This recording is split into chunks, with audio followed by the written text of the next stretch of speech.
Grabación y transcripción. Está grabando, ¿no? Sí, ahí está. Bien.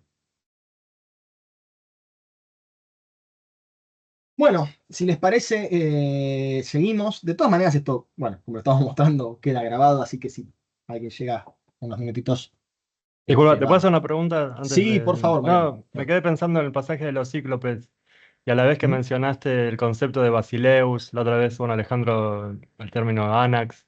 No sé en el pasaje de los cíclopes si aparecen esas palabras y cómo entrarían en Sí, juego ahí al no haber polis.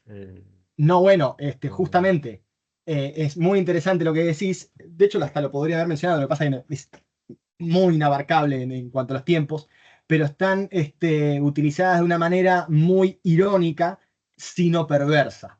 En el sentido de, creo que, por ejemplo, hay un artículo muy interesante, me suena un apellido medio oriental, sí, la categoría oriental vale, sobre Basileus y Anax. Sí, no, acá en el Bueno, programa está el de Yamagata. ese, ahí está, viste, Sí, viste sí, que sí. era por ahí, ese. Eh, que bueno, nada, es muy interesante la diferenciación que hace entre Anax y Basileus. Esta cosa del Anax creo que está siempre como en general en la invocación, que tiene que ver con la idea de protección, etcétera. Y como también el Basileus o bueno, el verbo anazo y el verbo basileuo, cómo están identificados con justamente la temis y las leyes, que es algo justamente de lo que el cíclope carece. O sea, está utilizado con una ironía muy grande, porque creo que dice gobierna sobre, solamente sobre su esposa y sus hijos, pero el sentido de gobernar tiene un sentido profundamente político que ahí justamente está para hacer cortocircuito. Es como, no está, no gobierna, está mal, le estalla la cabeza a uno. Y lo mismo con el verbo basileuo. En todo caso, después, si quieres lo podemos desmenuzar bien en qué momento utiliza el verbo de anazo y el otro de basileuo, porque hay una construcción numérica muy fina, irónica, ¿no? Por supuesto. Pero sí, sí, es muy, muy significativo lo que decís. Gracias, Mariano. Ah, Sí, sí. Pero bueno, por favor vayan a leer ese artículo que está buenísimo. Se llama Gata. ¿Sí? Dije, viste, me sonaba un nombre sí. oriental. Bueno.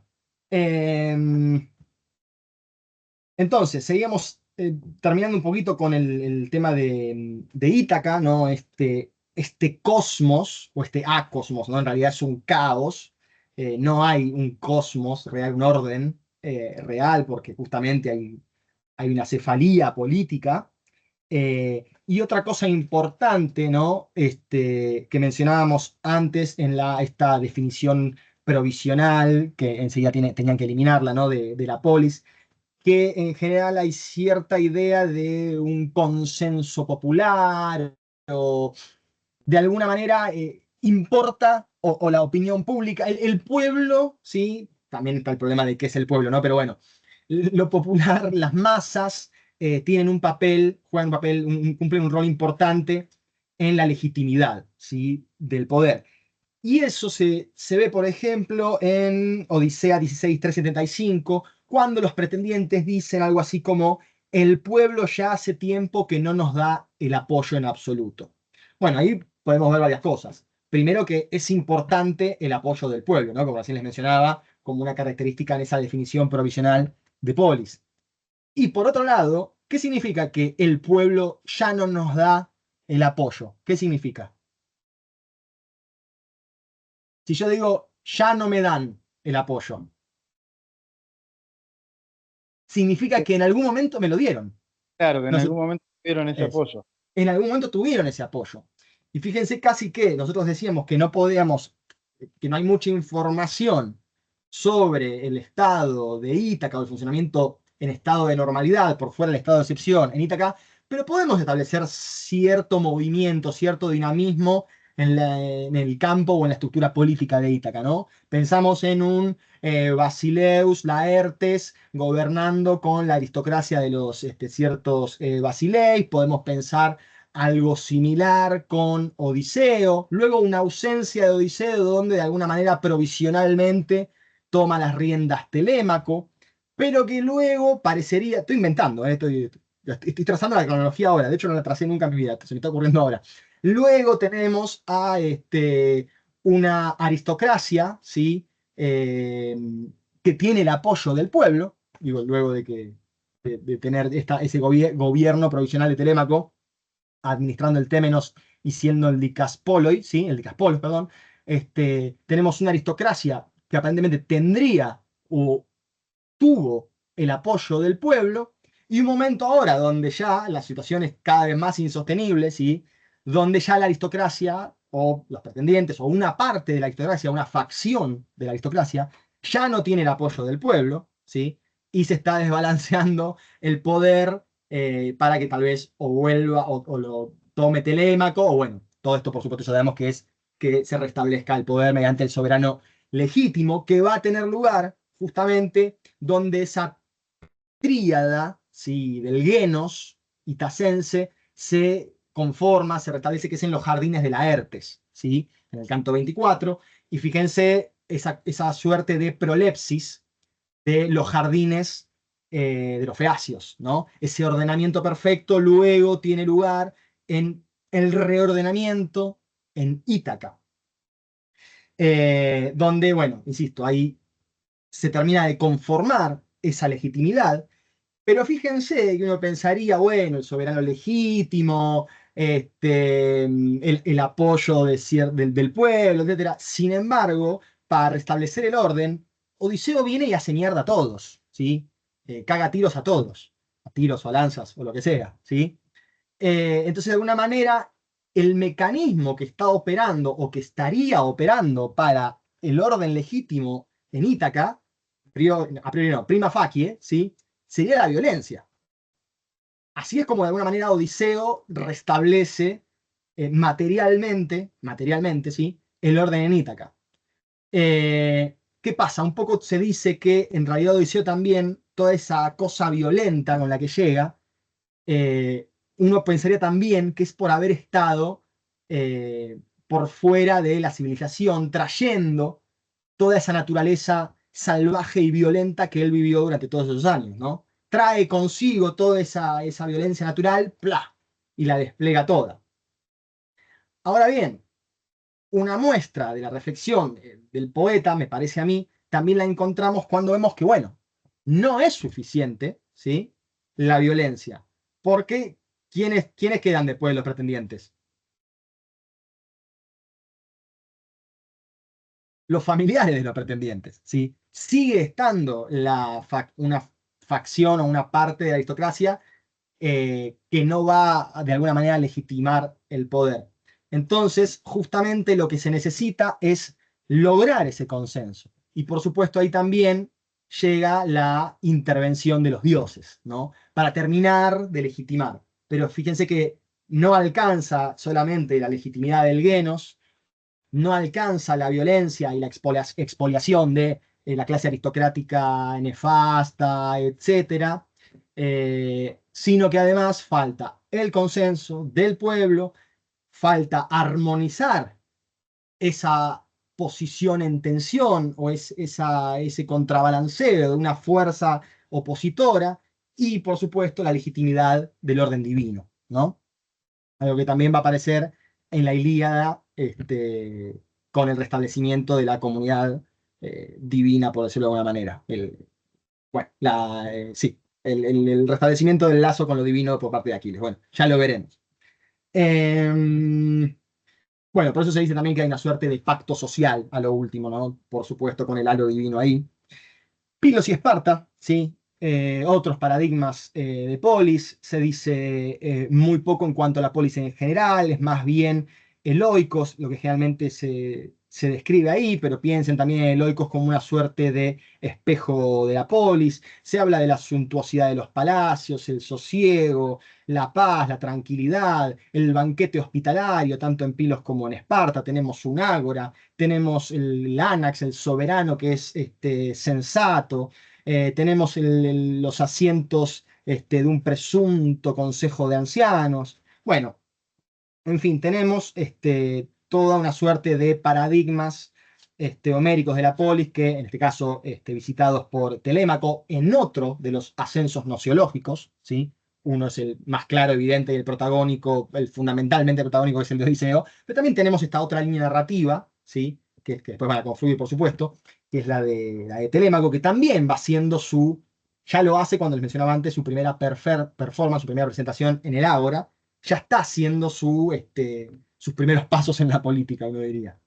Y de vuelta, todo esto también puede utilizar, digamos, los paradigmas de Pilos o Esparta para llevarlo y actualizarlos en Ítaca, así como, pongamos por caso paradigmático, Odiseo pretendería actualizar el paradigma de los feacios. No sé si alguien quería decir algo o fue un simple sonido. Sí, fui Sí, pensando un poquito en voz sí. alta. Eh, Me acuerdo que la clase, no, la clase pasada no pude estar. Era la primera clase que Alejandro dijo que había dos espacios, ¿no? El espacio doméstico, que era el dominado, decime Ale si estoy diciendo cualquiera. Sí, no, te voy diciendo porque estaba diciendo eso, sí. Antes lo Dominado, retomé justo antes de la pausa, pero dale, seguí, seguí. perdón. Eh, que estaba dominado por por las mujeres, y el espacio público, que es el espacio de los hombres. Y que al haber, bueno, una invasión a ese espacio, el de Penélope, eh, justamente me hizo eco o me hizo ruido lo que vos decís de la legitimidad, ¿no? Del pueblo, eh, el aval del pueblo, ¿no? O sea, para una situación excepcional, pienso, ¿no? Para una situación excepcional, el pueblo, digamos así en general, ¿no? ¿Qué es el pueblo? Pero bueno, el pueblo en general podría aceptar una intervención en ese espacio doméstico. Claro, pero Después, ahí, sí. al perder esa legitimidad, la aristocracia, ahí es donde viene todo lo demás. Bueno, yo qué sé, la intervención de Odiseo en forma violenta, para volver a una especie de restauración del orden. Aún así, después de esa intervención violenta, se puede dar otra vez la política, que sería el consenso, la cuestión no sé, yo qué sé, los pactos, como dijiste, el pacto social, en esos Ujú. términos, hablando en esos términos. Claro, sí, comparto casi todo. Lo único que no sé igual, pero me parece que, o no está explicitado en el texto, el tema de ya no nos da el apoyo, el pueblo, no está especificado si a partir de cuándo no se los da, no dice que sea ahora, porque tal vez el apoyo, el pueblo se lo daba a los pretendientes, pero los pretendientes tal vez no estaban en la casa de Odiseo. Digamos, Claro, eso no está claro. Tal vez se lo daban, pero no estaban en la casa de Odiseo. O sí, o tal vez estaban en la casa de Odiseo, le dieron el apoyo por un tiempo y luego no.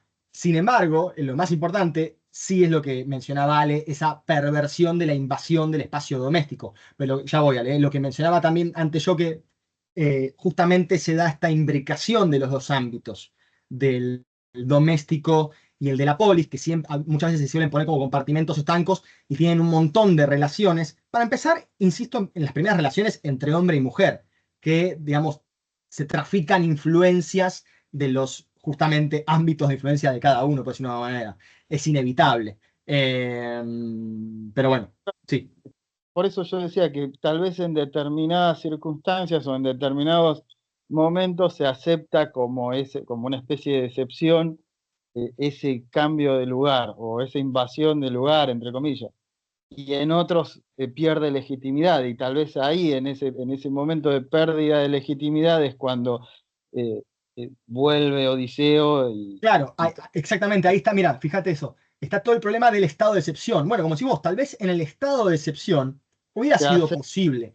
Tal vez un tiempo, no tanto, pero tal vez la responsabilidad de ese tiempo no es de los mismos pretendientes, sino de Penélope. Y ahí juega una pregunta que se hace la misma Penélope. ¿Qué debo hacer? ¿Debo casarme? ¿No debería casarme con uno de los pretendientes y establecer un gobierno? Dicho, lo estoy parafraseando, ¿no? Terminar de legitimar y listo, dar por concluido esto, debería esperar a... Hay una pregunta, ¿sí? Que se hace Penélope, que uno puede pensar si en realidad Penélope, por tradición, por regla, por norma, una cuestión legal, no debería no estaría obligada. Che, loco, casate con alguien, dale. No Claro, podés por eso, mantener esta situación así. Esta situación así es insostenible, no va más. claro, Más o menos, porque dice Ale por ahí. si Bueno, yo creo que Pero, esa pregunta está flotando ahí. Sí, Ale. no, dale, Pablo, querías meter vos, dale, decir algo. los pretendientes en ese momento, en ese lapso, ¿no? de tiempo, no es que están completamente equivocados, tienen sus razones para estar ahí. Tal vez la extensión del tiempo sea lo que haga que vayan perdiendo legitimidad, pero ante la ausencia de Odiseo, como decís vos, Penélope se pregunta, che, yo no tendría que ya acceder a lo que Pero me es que ese es el punto para mí clave, podría. porque tu pregunta empieza por la cuestión, hola a todos, ahora sí puedo salvarlos bien. Tu pregunta empieza por el tema del apoyo del pueblo, y en realidad ahí la clave está en el final de la Odisea. Porque en el final de la Odisea, en realidad lo que se sugiere enfáticamente en los cantos 23 y 24, sobre todo 24, pero el 23 también, sobre la escena en donde, digamos, cuando todos los pretendientes son asesinados, Odiseo le dice a Telémaco, ojo, y asegúrense de que nadie se entere que los pretendientes fueron asesinados. O sea, hagan fiesta, hagan quilombo, enciendan hogueras, y para que la Edo toque música, que la Edo toque música, que nadie se entere que murieron. Porque cuando se enteren que murieron, nos van a venir a buscar, que es exactamente lo que sucede en el canto 24, que es que los van a buscar. O sea que en la práctica, si bien no está desarrollado, o está desarrollado un poco en la asamblea del canto 2, del canto 1, no digo bien, del canto 2, pareciera que el pueblo de Ítaca está en medio del lado de los pretendientes. Ahí vos planteaste muy bien la cuestión de qué es el pueblo. Y ahí también tenemos que pensar que en la concepción aristocrática que parece tener la poesía homérica, lo más probable es que la idea del pueblo sea medio una entelequia cuando estamos a nivel tan local, porque lo que habría sería, cada aristócrata tendría su grupo de seguidores, y digamos, un pretendiente tendría sus seguidores de su casa, y ese grupo no estaría a favor de que él sea el que se casa con Penélope. Entonces, en ese escenario, yo creo que nosotros tenderíamos a pensar medio como en pensar, bueno, la masa de la población.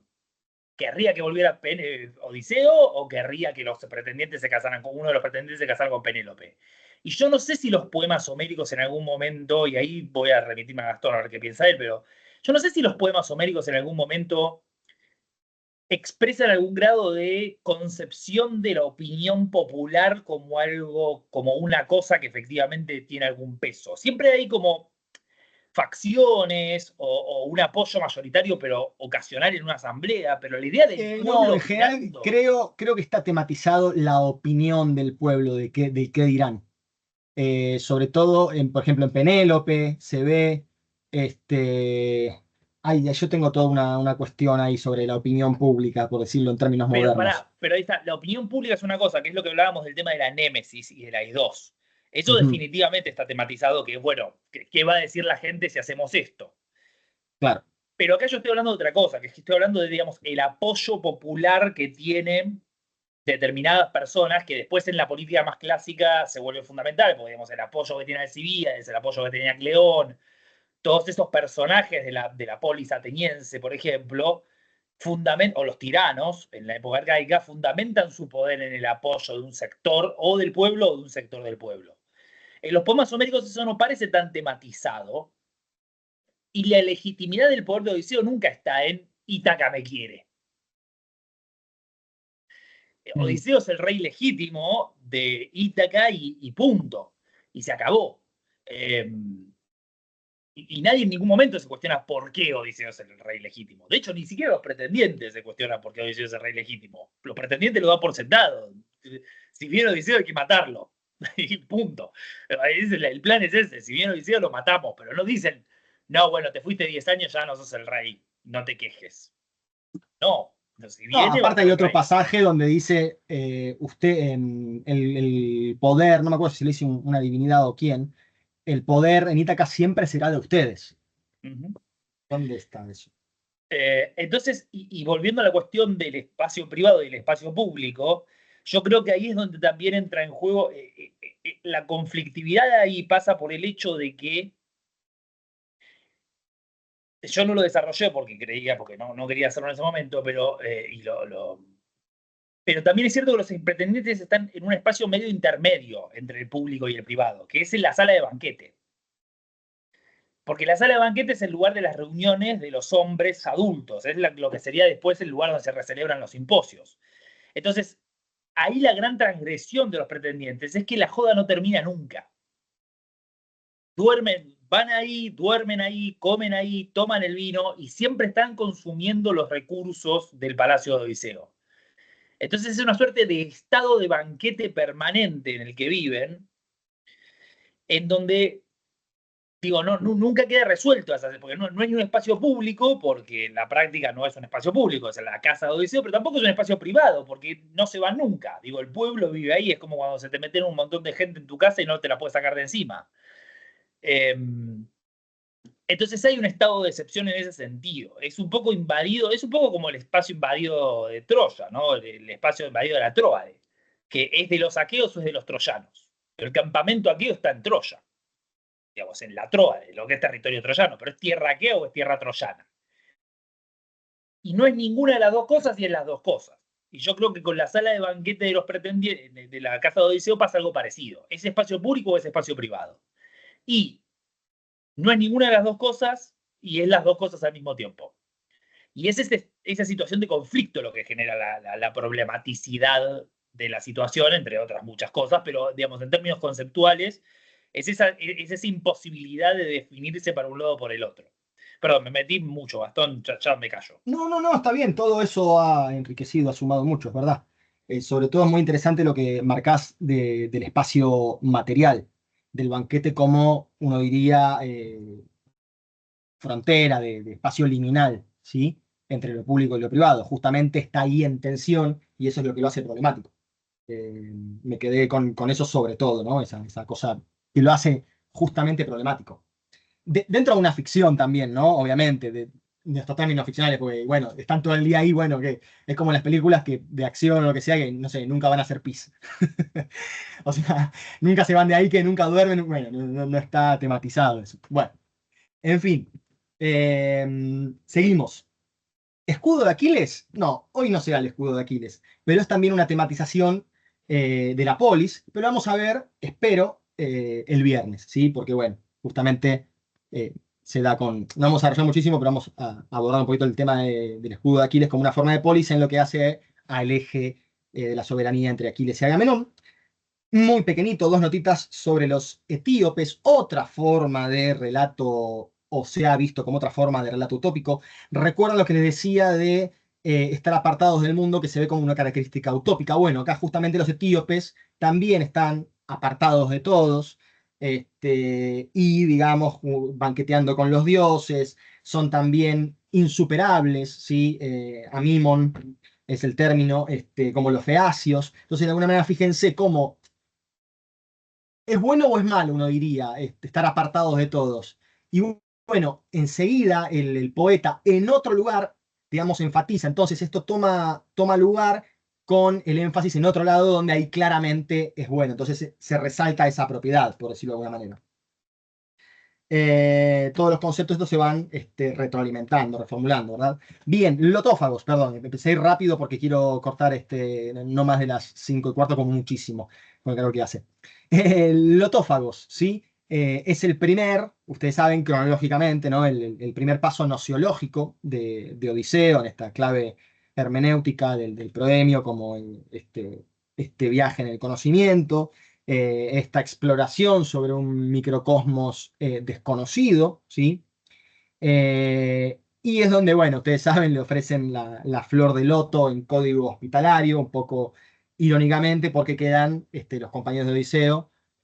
Hasta luego, Sandra, nos vemos el viernes. Quedan narcotizados indefinidamente, ¿sí? Quedan en un estado de, de éxtasis quedan drogados básicamente como en una vida de placer y abundancia, ¿no? pero se dice que de alguna manera eso representa la vida superflua fuera de las preocupaciones y responsabilidades de la polis, ¿no? Y ahí es donde justamente Odiseo va a tener que dar su primera prueba de autoridad y mando, ¿no? Y su primera muestra de compromiso moral y político, ¿no? Con el Nostos, con el regreso. Ustedes saben que Odiseo es presentado por la tradición, ¿no? Es reelaborado por la tradición como un paradigma moral, y un paradigma incluso para los filósofos. De hecho, justamente un autor que es Denen, ¿sí? El 2003 creo que es el libro que tiene, que es The Odyssey Political Theory, creo que es. Bueno, justamente ahí menciona, ¿no?, cómo Odiseo de alguna manera encarna ese dilema de la filosofía política occidental entre, por un lado, representar a ese hombre universal, ávido del conocimiento universal, tentado a transgredir todos los límites sobre los mortales, y por otro lado, ¿sí? También representa el hombre común, más humano, que es padre, rey, esposo. Em, Luego tenemos Eolia, ¿sí? También tenemos murallas, bellos palacios, bueno, muralla de bronce. Tenemos los habitantes de Eolia que se reducen a una familia. Es una suerte de comunidad endogámica donde hay 6 hijos y 6 hijas, que, bueno, toda una cosa endogámica muy, muy extraña, pero al mismo tiempo hay una cierta hospitalidad, hay aulética, bueno, muchos elementos de civilización, una suerte de manjares infinitos. Es un paradigma político más, ¿no? En esta suerte de microrrelatos que podríamos llamar utópicos, sobre todo los insulares. Bueno, creo que no le quedaba otra a los griegos, ¿no? Que en tantas islas casi que todo el paisaje es insular, ¿no? Eh, También ahí se manifiesta digamos, la falta de capacidad o cierto error en el mando o en la autoridad de Odiseo cuando le quieren chorear el supuesto Gueras, ¿no? Hay cierto eco ahí del conflicto iliádico, que los compañeros de Odiseo dicen, che, acá laburamos todos igual que él y mirá todo el Gueras que tiene. Bueno, resulta que le abren el cofre con los vientos, vuelve a Eolia, lo rechaza, ¿no?, el rey Eolo, por ser un personaje maldito por los dioses. Bueno, llegamos luego a los Lestrigones. Es una alta ciudad, tiene un puerto, un ágora, un basileus, que se llama Antífates, ¿sí? Y aparece una falsa hospitalidad por medio de una mujer, creo que es la esposa de Antífates, que luego termina en el desastre inminente, que termina el canibalismo de estos gigantes que no parecían hombres comedores de pan, ¿no? Son una suerte de cosas monstruosas. De vuelta, la falta de hospitalidad relacionada a lo monstruoso. Pero bueno, hasta aquí el tema de este planteo de los escenarios para abordar la política en los poemas homéricos, es decir, estos asuntos de la polis. Vamos a dedicarle unos minutitos, ¿sí?, a este tema, como les mencionaba al comienzo, de si puede ser abordada la polis, ¿no? Primero como precondición de la política o de lo político stricto sensu en los poemas, y luego esta concepción moderna de lo político que pone como condición de la reflexión política la reflexión en torno al Estado. Ellos agregan el Estado moderno. Es decir, primero, ¿puede entenderse la polis como una forma de Estado? Y si entendemos la polis como una forma de Estado, ¿podemos entender la polis homérica como una forma de Estado? Bueno, primero ustedes habrán escuchado seguramente esta concepción de la polis como una ciudad-estado. Es una categoría que se arrojó hace muchos años, luego fue abandonada esa categoría, che, esto está mal, pero en los últimos años, sí, sobre todo con la cantidad enorme de estudios que les decía del Copenhagen Polis Center, este enfoque ha sido revitalizado, ha sido rehidratado, y hoy en día nuevamente está bien hablar de la polis como una ciudad-estado, ¿sí? Bueno, el primer desafío metodológico, obviamente, para hablar de una polis homérica o la polis clásica puede entenderse como un Estado es ¿qué es el Estado? Y bueno, eso ya es un problema gigante, sobre todo también otro problema metodológico que es a partir de qué enfoque, de qué teoría abordemos la concepción del Estado. Básicamente se pueden dividir en dos. En teoría general del Estado, o en teoría del Estado, también está el tema de sacarle el nombre, hay unas disquisiciones metateóricas muy complicadas, pero bueno, teoría del Estado o antropología política. Básicamente, dicho muy rápidamente, la teoría del Estado es algo así como un Estado que es universal siempre en toda la historia de la humanidad, y la antropología política estudia las determinadas particularidades de cada comunidad política, en fin. Se han dado infinidad de definiciones de lo que es el Estado y de lo que no es el Estado. Hay un librito, si quieren, de Skinner, que es un especialista en el tema, creo que es de 2003, no me acuerdo. Bastante nuevo, no me acuerdo. Pero ahí pueden encontrar toda una historia, todo un desarrollo de lo que es el Estado, de los inicios, de cómo en realidad eso tenía que ver con el Estado del rey, y cómo eso de alguna manera se fue corporizando en una suerte de sujeto, bueno, corporizando una suerte de sujeto impersonal, cualquier cosa. Bueno, se fue abstrayendo hasta esta idea de Estado con mayúscula. Pero básicamente les digo algunas cositas de cómo se definió el Estado, que es, bueno, tiene la clásica weberiana, ¿no? De Weber, que es un poder coercitivo que ejerce el monopolio de la violencia. Por otro lado, una especialización de roles de gobierno, centralización de la autoridad, estructura permanente, poder impersonal que se distinga de gobernantes y gobernados. Por otro lado, un gobierno único que invalide otros poderes, y la definición más clásica de Estado, que es esta unión, esta armonía entre una sociedad organizada, la soberanía, o sea, el poder político, y el territorio. Esta es la definición más clásica, ¿no? Casi que les diría las que nos enseñan en el secundario. Hansen, tomando esta idea y, por supuesto, abordando esta concepción de la polis como ciudad-estado, dice algo así, agarrándose esta definición clásica como que el Estado es un territorio definido en un pueblo que constituye, digamos, un cuerpo ciudadano en un contexto político y judicial, y un sistema de instituciones políticas en posesión del único derecho a definir y hacer cumplir un orden legal dentro del territorio y bajo esa población. Bueno, básicamente eso, no podemos meternos en todos los problemas que da la teoría del Estado, etcétera. Bueno, tomemos una, que es esa básicamente, para ver si eso lo podemos proyectar a la polis homérica, ¿no?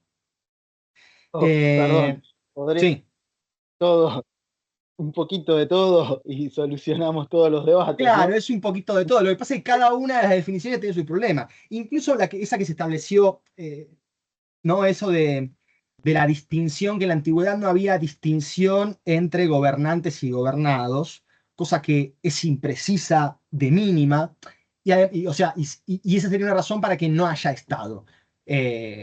Por supuesto, ignorando, no sé, Roma, por decirlo de alguna manera, u otras formas de Estado, y además pensando que si eso es una característica inhibidora de la concepción de Estado, digo, esa falta de porque hay democracia directa y el pueblo mismo va a la asamblea y decide, entonces no hay esa diferenciación. Entonces yo pregunto, pensándolo al revés, pensándolo incluso en términos utópicos, que si ahora se hace directa la democracia y vamos nosotros a la plaza, gobernamos mediante comunas, etcétera, ¿significa que hay una abolición del Estado? Bueno, yo creo que el que tiene la concepción del Estado tendría que responder que sí. Bueno, lo cual llevaría un montón de problemas, que entonces no hay Estado si nosotros vamos. Bueno, en fin, esto es un enorme problema. Se lo dejamos a los historiadores, que les encanta discutir sobre eso. Sí, Pablito. Sí, que inclusive pensando, o sea, hay una democracia directa, es el pueblo que gobierna, pero después vos tenés que definir cuál es la parte del pueblo que gobierna. Hay sectores de la sociedad que no participan de esto, de Exactamente, esa... además ese problema, ¿no? Los que gobernaban, que en el pueblo, dejamos por fuera a la mujer, dejamos por fuera, bueno, cierta edad de los adolescentes, niños o lo que fuera, dejamos por fuera a los metecos, dejamos por fuera a los esclavos. Bueno, hay toda una parte de la sociedad, como bien decía Pablito, que son gobernados y sin embargo no gobiernan, ¿no? Bueno, multiplicidad de problemas para abordar la cuestión, es un tema muy espinoso, ¿sí? Pero el punto es que Si aplicamos esta metodología de buscar, como les decía, estas instituciones en cada una de estas entidades, bueno, tal vez es difícil encontrar el enfoque político en tanto la polis homérica es una forma de Estado. Y tal vez, como les mencionaba antes, lo que hay que buscar no es tanto la presencia de estas instituciones en las entidades que guarda, de hecho están, porque nosotros vimos que los feacios, que los troyanos, que los aqueos tienen un ágora, tienen un consejo de ancianos, tienen jueces, o sea que las instituciones están. Pero más allá de eso, incluso si no estuviesen, tal vez el problema de la polis como un estado y la reflexión sobre ella también podría estar, incluso si no se mencionase nunca estas instituciones. De hecho, tampoco está la palabra estado, ¿no es cierto? Pero que no esté la palabra que refiera directamente a estado no significa que el concepto no esté. Así como metafísica no está en Parménides o en Platón, o incluso creo en el mismo Aristóteles, ¿sí? Ya que la metafísica es lo que está metafísica, ¿sí? Lo que está después de lo que viene después de la obra de la física, diría Andrónico de Rodas. Pero el concepto de metafísica ya ha sido tan elaborado, tan desarrollado, que podemos volver sobre Parménides, sobre Platón y sobre Aristóteles sin cometer ninguna suerte de anacronismo y utilizar esa categoría con validez, ¿sí? Y hablar de una metafísica platónica, una metafísica de Parménides, etc. Lo mismo podemos, o esa misma operación, podríamos simplemente, o quiero decir, siempre teniendo los recaudos metodológicos, ¿no? Podríamos realizar esa misma operación con el concepto de Estado, ¿sí? Que la palabra status, ¿sí? Que no fue ni manejada ni por griegos ni por romanos, aparece, como les decía, recién con Maquiavelo, ¿sí? Sin embargo, podemos llevarla, el concepto, a las sociedades y en particular, acá les diría, a Homero. Pero en todo caso hay que ver qué sentido particular de Estado puede aplicarse a esta realidad homérica. Insisto, no tanto en una definición de Estado o en una identificación o correspondencia uno a uno de cada una de esas entidades políticas como una forma de Estado, sino que tal vez lo que hace Homero no es más bien presentar, insisto, una polis como un Estado, sino una problematización en torno al Estado, en torno al concepto de Estado. Concepto o categoría necesaria, en los términos que fuese manifestada por los griegos del periodo arcaico, categoría necesaria tal vez por la demanda coyuntural. Si pensamos, insisto, si unimos un poquito la evidencia arqueológica, la evidencia externa, del surgimiento de la polis, de esta suerte de cinesismo entre las distintas comunidades de todo Grecia, el proceso de colonización que implicaba muchas veces fundaciones ex novo, ¿sí? de comunidades, y que se necesitaban de alguna manera ciertas categorías para pensar no tanto una realidad política particular como Estado, sino la legitimidad, el origen de la comunidad, la conformación de un Estado. ¿Sí? Problematizar mediante esta suerte de categorías, estos conceptos que aparecen en los problemas homéricos que están muy pegados a la coyuntura. Por supuesto que esto no podemos asegurarlo, no es ciencia cierta. Estamos haciendo, como les decía al comienzo, una asociación posible, verosímil, ¿sí? Estamos conectando lo que podría haberse dado. Y esta suerte de pasaje entre lo estatal y lo no estatal, entre lo político y lo no político, que creo que es evidente en el caso de los cíclopes, tiene otras manifestaciones en el texto homérico. Por ejemplo, en Ilíada 20, 2.15, 2.18, ustedes lo podrán ver, cuando se habla de los albores de Troya, ¿no? Que se está en la montaña, cuando apenas Troya estaba naciendo, y hay como una suerte de paso, ¿sí? Entre lo prepolítico a lo político. Por supuesto que es un corte siempre artificial, como también es el corte artificial en los filósofos de la Ilustración, ¿no? Pero hay una tematización de esta conceptualización de un paso de un estado previo al estado de, no sé si civilización, sino un estado civilizatorio, un estado político, donde la polis toma su dimensión conceptual. También se ve incluso en el cetro de Aquiles, ¿no? Recuerdan en el Skepton de Aquiles, si es uno, si es siempre el mismo que se pasan, si son todos, si es uno de Agamenón y distintos de todo, bueno, toda esa discusión que no importa, pero se describe, ¿sí? Ese cetro, ese skeptron, que recuerden, así como fármaco puede ser veneno o remedio, también ese skeptron puede ser palo, puede ser báculo, como puede ser cetro. Y justamente Homero ahí juega con esa ambigüedad o hace manifiesta esa dualidad en cuanto a su acepción, en cuanto dice algo así como este cetro que ya no tendrá verdes brotes, ¿no? Hay un paso de la naturaleza donde eso era un palo y ese palo se termina convirtiendo en un cetro de orden político. Ahí esto lo tenemos en Ilíada 1, 234, 239, por ejemplo. Y lo mismo tenemos en Odisea con respecto a la fundación por parte de Nausito. ¿Sí? Les decía, esta fundación de las ciudades por medio de un héroe mítico. Eh, bien, bueno, a ver, hay muchas cositas más que querría decirles, sobre todo esta idea de comunidad. Voy a decir dos o tres palabritas, no me voy a detener mucho. Esta idea de comunidad, de identidad cultural compartida, que se manifiesta muchas veces en los poemas homéricos, o este intento de problematizar o de probar la factibilidad de esa unión, la unión de los lazos sociales conformando una identidad cultural compartida que otra vez tiene su correspondencia, tiene su suelo en la evidencia externa de la evidencia arqueológica del siglo VIII a.C., donde empiezan a producirse, a construirse un montón de monumentos, santuarios, se dan los festivales panhelénicos, ¿sí? Hay una búsqueda también en los poemas homéricos de esta identidad cultural compartida. Una gran manifestación de eso se da en el catálogo de las naves. Catálogo de las naves que a alguno le puede parecer muy aburrido al comienzo, pero cuando se mete en el catálogo, de verdad realmente es fascinante. Siempre con Alejandro descubrimos eso. Y además en el catálogo muchas veces uno puede ir a corroborar cosas que se dan en la trama y va al catálogo y es totalmente coherente con lo que pasa en la trama. No siempre, pero bueno, nos ponemos contentos cuando eso sucede, porque decimos, che, qué coherente que es encima, terrible. En esto, esta enumeración, este catálogo de cosas que nos parece tan trivial, en realidad, bueno, para empezar todo ese conocimiento geopolítico, bueno, pero fíjense ahí, todas esas comunidades, o todas esas etnias que se presentan ahí y que de alguna manera celebran o se pretende celebrar, ¿sí? Una identidad común, ¿no? En el caso de los aqueos. Bien, paso un montón de cosas. Y bueno, nada, simplemente tampoco lo voy a desarrollar el tema de la dimensión religiosa de la comunidad, tan importante en la configuración del orden político y en la identidad cultural, como les mencionaba antes, ¿no?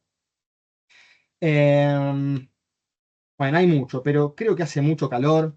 Creo que ustedes ya me bancaron durante 3 horas, así que voy a abrir simplemente el espacio a alguna pregunta o comentario y nos vamos a ver el viernes, ya sí, con no tanto, si bien problematizamos bastante, por momentos también todo fue bastante esquemático, fue la presentación de estas entidades políticas que podrían de alguna manera recuperar, reconstruir, presentar o problematizar el concepto de polis en los poemas homéricos y el concepto de polis como una ciudad-estado, o una reflexión en torno al Estado, o como una reflexión en tanto a la conformación del Estado. Y ahora luego, el viernes, vamos a ver, llama más el movimiento, ¿sí? Vamos a ver todo esto de una manera mucho más problemática a través de una ventanita, porque hay muchas ventanitas. Otras las va a explorar Alejandro en las próximas clases con, por ejemplo, otros intercambios de otros héroes. Pero una de las ventanas para abordar el problema político, el problema de la polis e incluso el problema de la polis como una ciudad-estado, una hermosa ventana, una riquísima ventana para abordar eso, es el conflicto, es la relación, es el vínculo, son las relaciones que se dan entre Aquiles y Agamenón. Y eso lo vamos a estar viendo el viernes. No sé si alguien quiere hacer algún comentario, pregunta.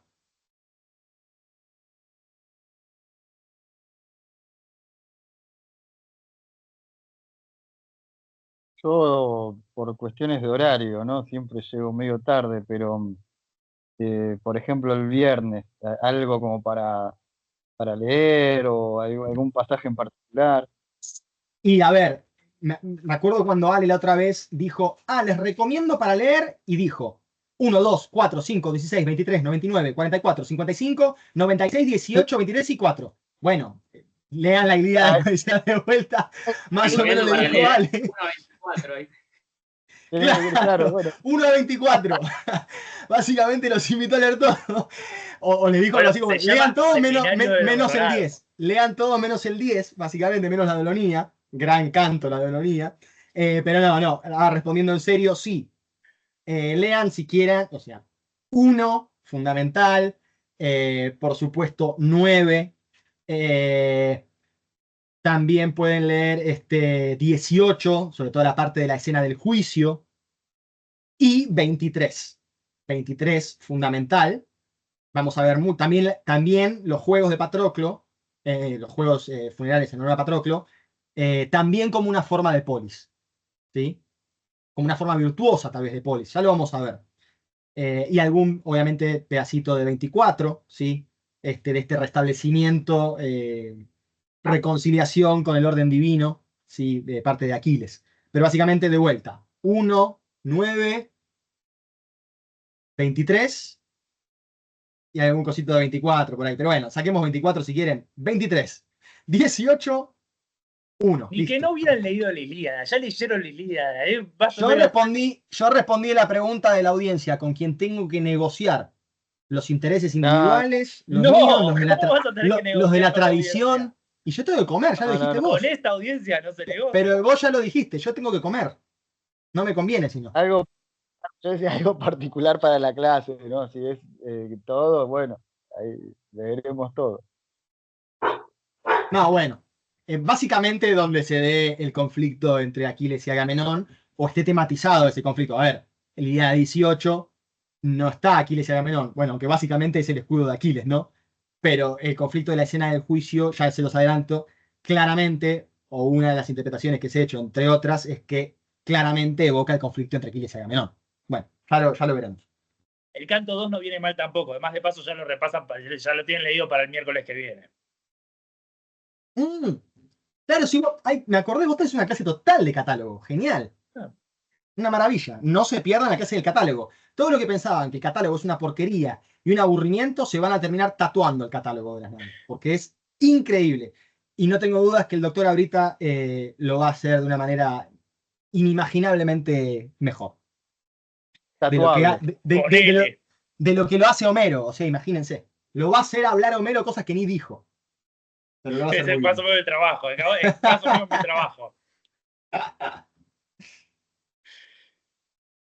Sí, pará, alguien se tatuó el catálogo. Es una idea. No, no estaría mal igual, ¿eh? Es un poco complicado. Necesitarías 2 espaldas. O un tatuador con una aguja muy finita. Muy finita. Son más de 300 versos. O bueno, de última el catálogo troyano, que es más cortito. Es más cortito. Pero es más aburrido también. Sí.